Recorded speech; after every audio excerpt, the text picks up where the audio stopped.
The Odyssey, pages 48 to 73. Aeolus and Circe.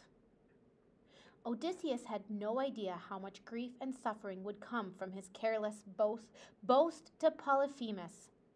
He and his men traveled on across the uncharted sea, congratulating themselves on their escape. They were still lost, but they let the wind carry them forward, hoping they would soon reach land. It was a long time before the wind dropped. When it did, they saw an astonishing sight ahead of them. They were close to an island completely unlike any they had ever seen before. Its sides were tall cliffs rising vertically out of the water. On top of the cliffs was an unbroken wall of bronze running right around the island.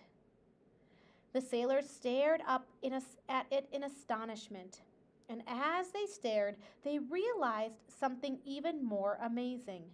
The island was floating. It moved and shifted constantly on the surface of the water. Every gust of wind set it circling first one way and then another, drifting like a piece of thistledown. The sailors muttered nervously to one another, wondering what kind of people might live on such an island. But Odysseus didn't hesitate. He stood at the prow of his ship and shouted up at the wall, "I am Odysseus, king of Ithaca. My companions and I are on our way home from Troy. Are we welcome here?" From behind the wall of bronze, a great voice boomed back at him. "You are welcome, Odysseus of Ithaca. Your ships have reached the home of Aeolus, Lord of the Winds. He invites you all to land here and refresh yourselves." Rope ladders came snaking down from the top of the bronze wall, ready to be climbed. Immediately, Odysseus gave orders for all his ships to anchor. Lowering the boats, he and his men rowed over to the island and began to climb. Aeolus was waiting for them inside the bronze wall. "Welcome to my home," he said. "My wife and I live here with our 6 sons and their wives, who are also our daughters. We have everything we need on this beautiful island." Inside his magnificent palace, a feast was already being prepared. He invited the visitors to share it, asking nothing in return except the story of their adventures. The feast went on for a whole month. Aeolus listened eagerly to everything that Odysseus told him. He was full of questions, and Odysseus was happy to spend time answering them. His men needed a chance to relax and build up their strength. But a month was enough. After that, Odysseus took Aeolus aside. "We must continue our journey," he said. "Will you help my ships on their way home to Ithaca?" "With pleasure," said Aeolus. "I'll give you all the food and water you need, and a much greater gift as well." He took out a huge leather bag and made of a whole oxskin, and held it up for Odysseus to see. "Zeus has given me power over all the winds in the world," he said. "I will protect your ships and make sure that you have the right wind to blow you straight home." Opening the bag, he filled it with all the fierce and dangerous winds that would have blown Odysseus off course and wrecked his ships. The bag swelled up, and he tied the top tightly with the silver wire. Then he stowed it in Odysseus's ship. "Keep this safe until you reach your own island," he told Odysseus privately. "Don't open it, not even a crack, until you and all your men have landed there." Only one wind had been left out of the bag, the gentle west wind that would take the ships home to Ithaca. Odysseus and his men set sail at once. It was the easiest voyage any of them had ever made. For 9 days they sailed smoothly over a gentle sea, with blue sky above them and little waves lapping the sides of the ships. Odysseus was determined not to let anything go wrong this time.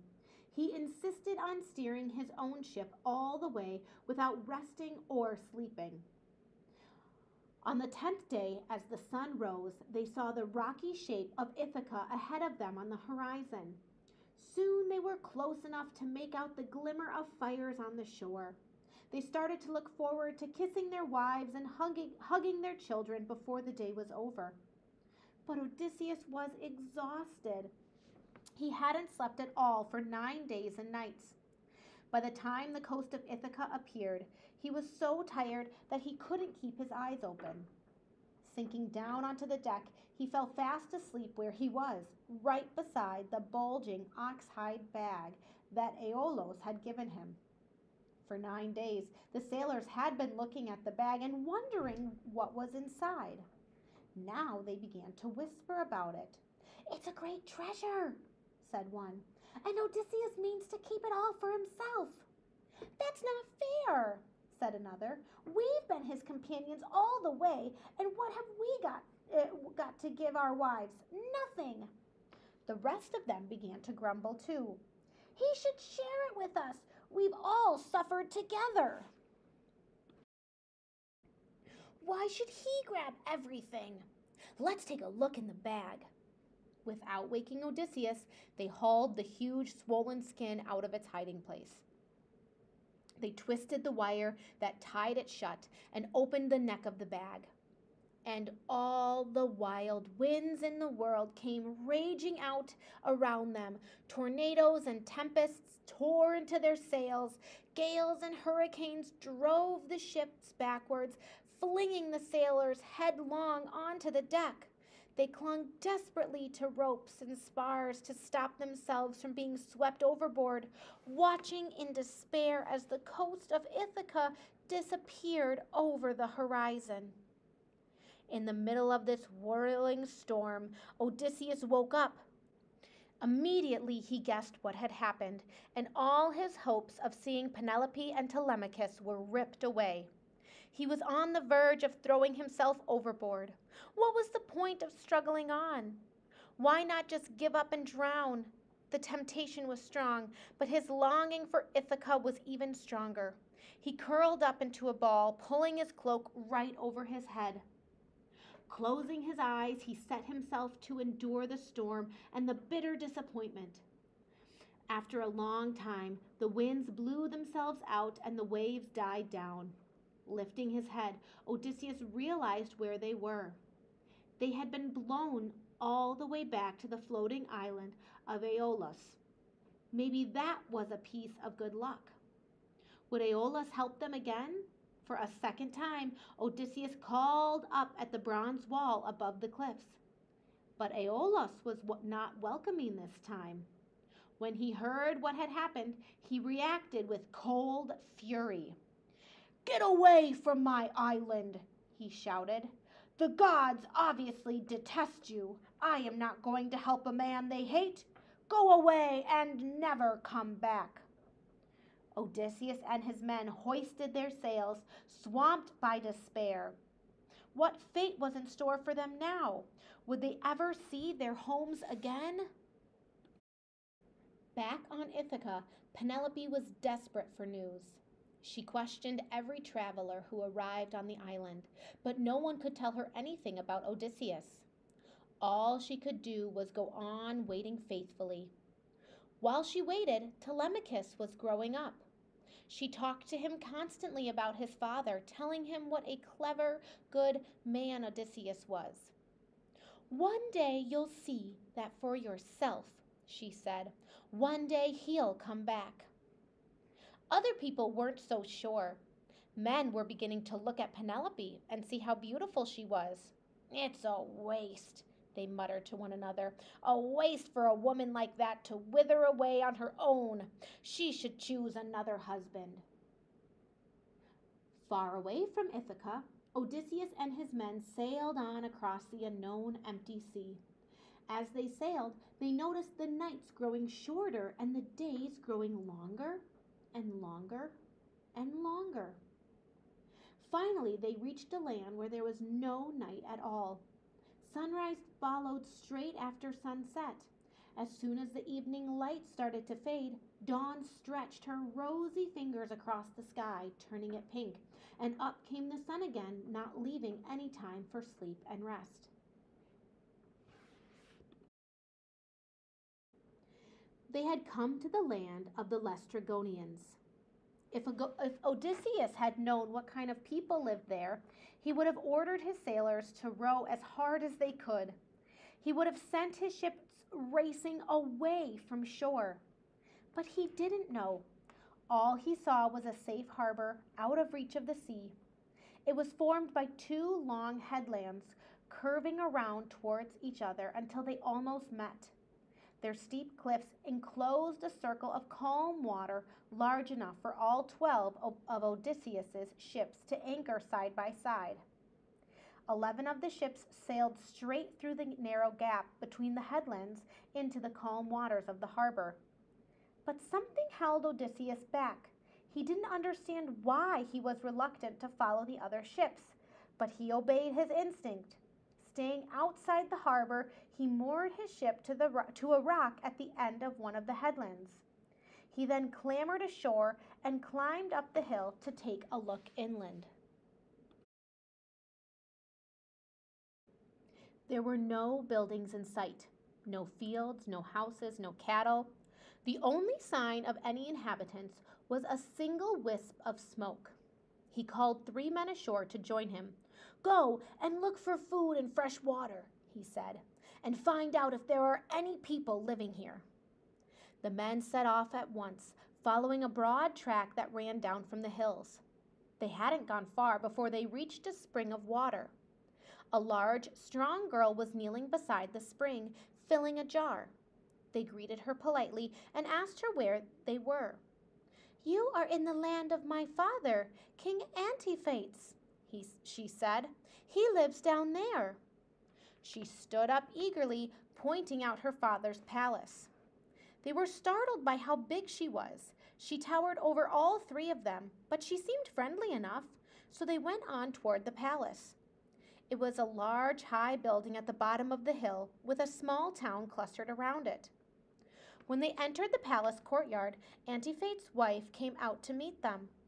When the sailors saw her, they were terrified. She was a mountainous woman with arms like tree trunks and hands as big as hams. But it was too late to escape. She called Antiphates, and he came charging out of the palace, licking his lips. He snatched up one of the sailors in a huge fist and grinned horribly. "Supper," he said. The other 2 sailors ran for all their worth, heading back toward the harbor. Antiphates ran after them, calling the rest of the Lestrygonians to join him. Watching from his ship at the end of the headland, Odysseus saw the 2 men reappear, running for their lives. Close behind them came a crowd of giant Lestrygonians, howling with excitement. Before Odysseus had time to react, the Lestrygonians were standing on top of the cliffs, hurling huge rocks down into the water.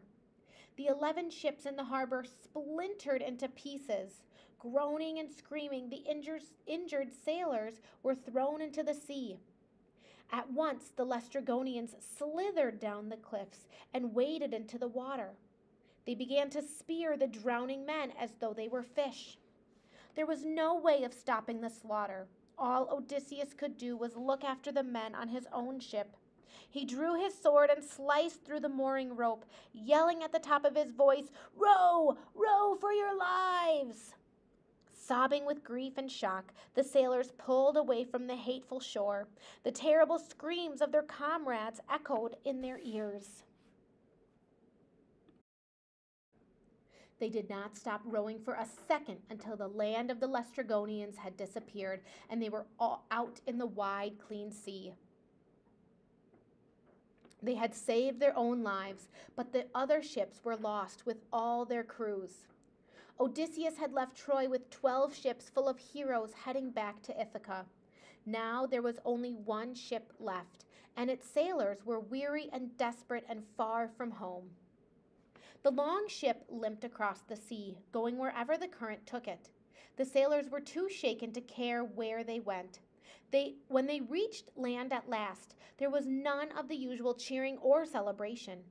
The ship slid silently into harbor as if it had a crew of ghosts. The anchor dropped so slowly that the water around it barely rippled.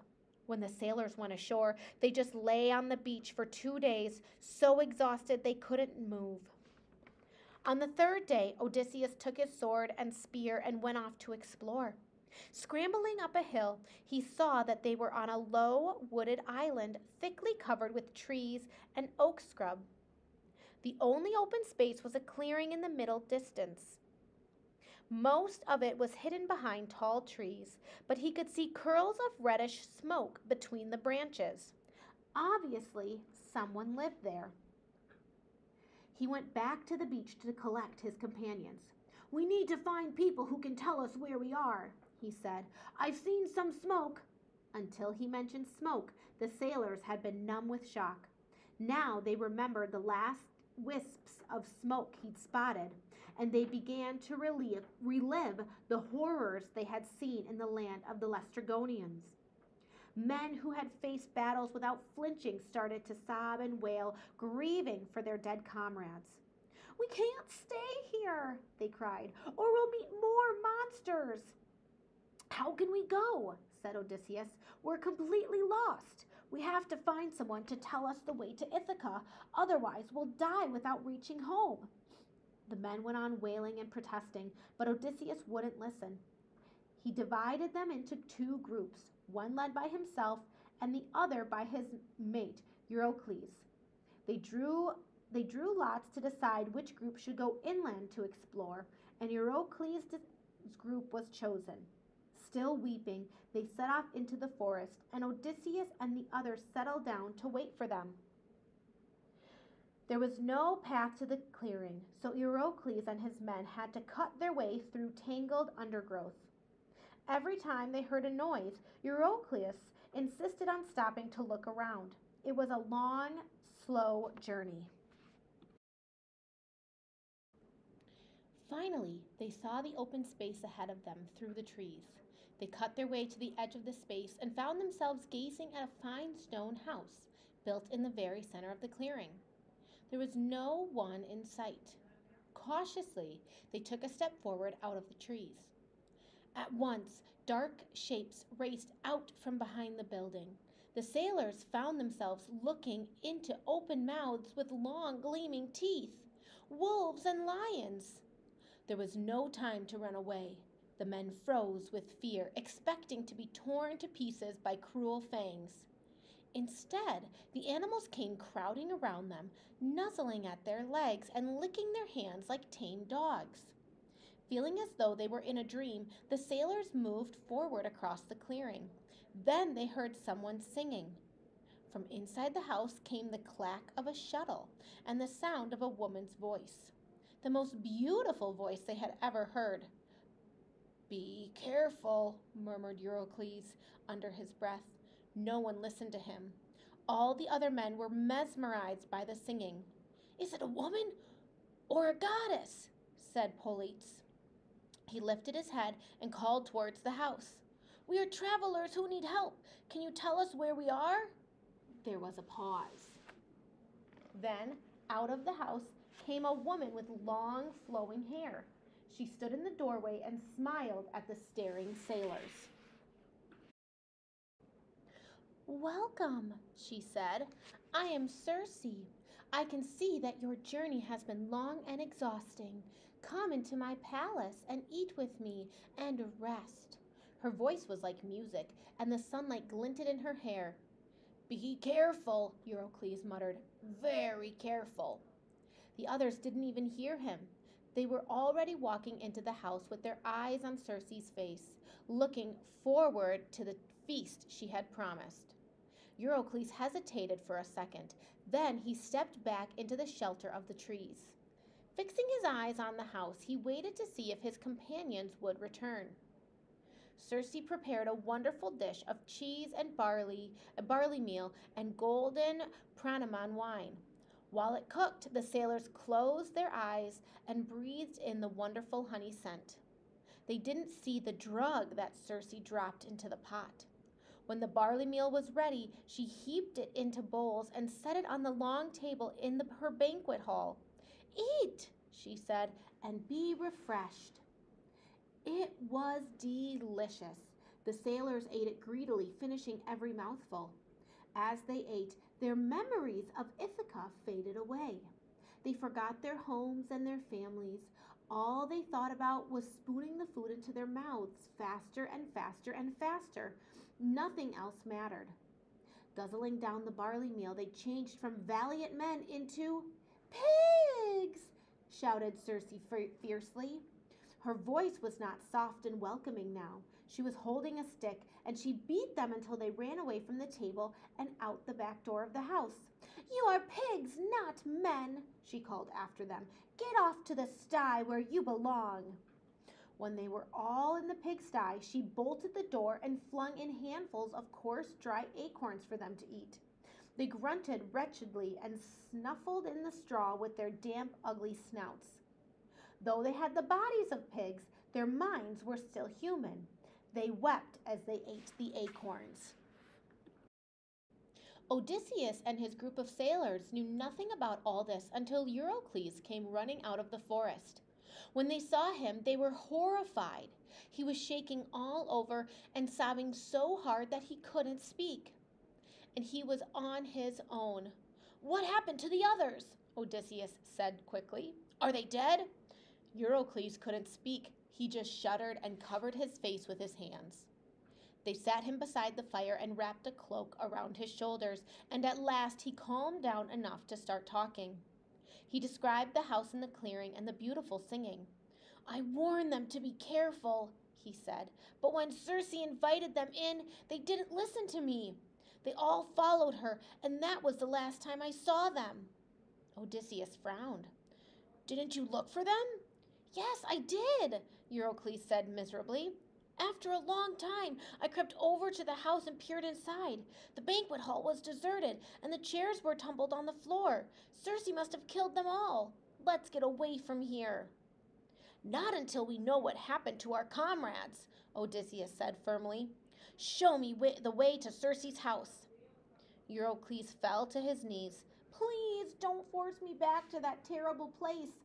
We can't rescue the others. We must think of ourselves and sail far away from here." Odysseus saw how distressed he was. "Stay here with the other men," he said. They'll take care of you. I'm going to Circe's house to find out what she's done with our companions. That's my duty." Leaving Eurycles with the rest of the crew, he set off on his own down a newly made path. He'd almost reached Circe's place when suddenly, out of nowhere, a young man appeared on the path in front of him. "Where are you going?" he said to Odysseus. "Are you off to Circe's house to rescue your poor sailors from her pigsty?" Odysseus stared at him. The young man smiled. "You'll find yourself in the pigsty too," he said, "unless you accept my protection."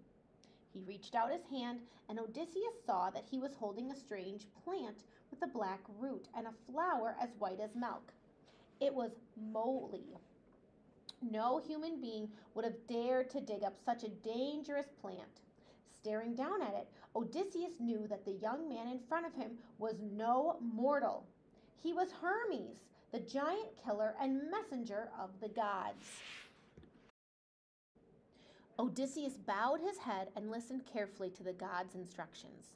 "Circe will make you a drugged meal," Hermes said, "but this plant will rob the drug of its powers and protect you from her evil spells. Eat what she gives you and wait until she strikes you with her wand. Then draw your sword and threaten to kill her, and she will obey your orders." He dropped the plant into Odysseus's hand and disappeared. Slipping a leaf of the moly under his tongue, Odysseus continued down the path. Circe's magic glade was only a little way further on. He strode into it, calling out boldly, "Who is there?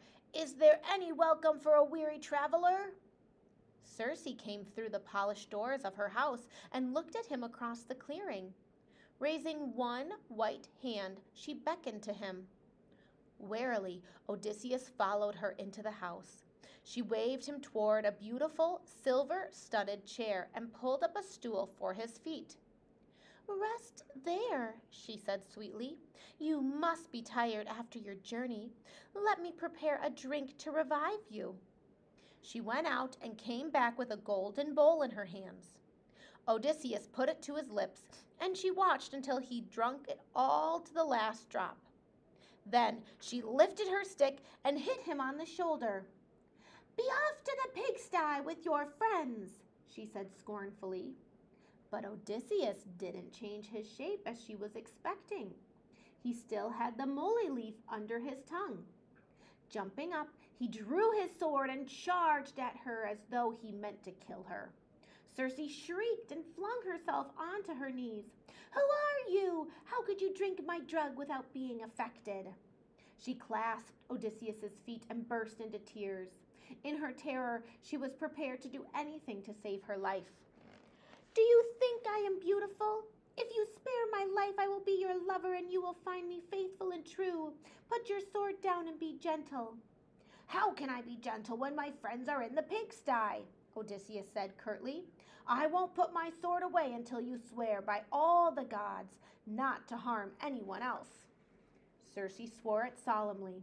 Then she ordered her maids to prepare a feast. But Odysseus refused to eat.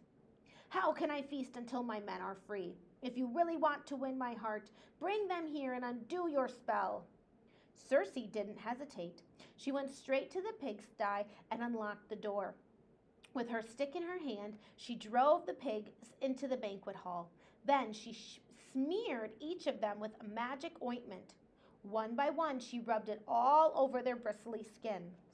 They changed back into the men Odysseus knew. Their memories came back as well. As they recognized Odysseus, they began to weep tears of such happiness that even Circe's heart was touched. "Noble Odysseus," she said, "bring the rest of your sailors here, and I will prepare a feast for you all. Then I will tell you how to find your way home. You can trust me. Remember what I have sworn." Odysseus knew that she would not dare to break that oath. So he went back to the shore and led the rest of his sailors to Circe's palace. Even Eurycles was persuaded to forget his fear and join them. Circe prepared a magnificent feast that they stayed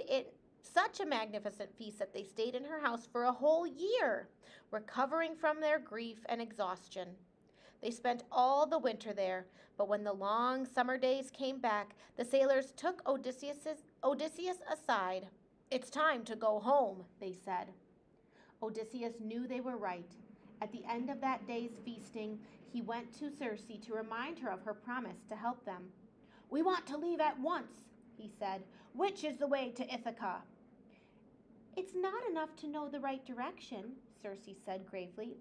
"Before you sail, you must consult the souls of Trias, the prophet in the land of the dead." "The land of the dead?" Odysseus was appalled. "No one has ever sailed there. How can a ship reach such a place?" "Just set your sails and let the north wind take you," said Circe. "You must do it, Odysseus, or you will never reach home." Odysseus was terrified at the thought of facing the dead, but he knew he would do as she said, if that was the only way to get back to Ithaca.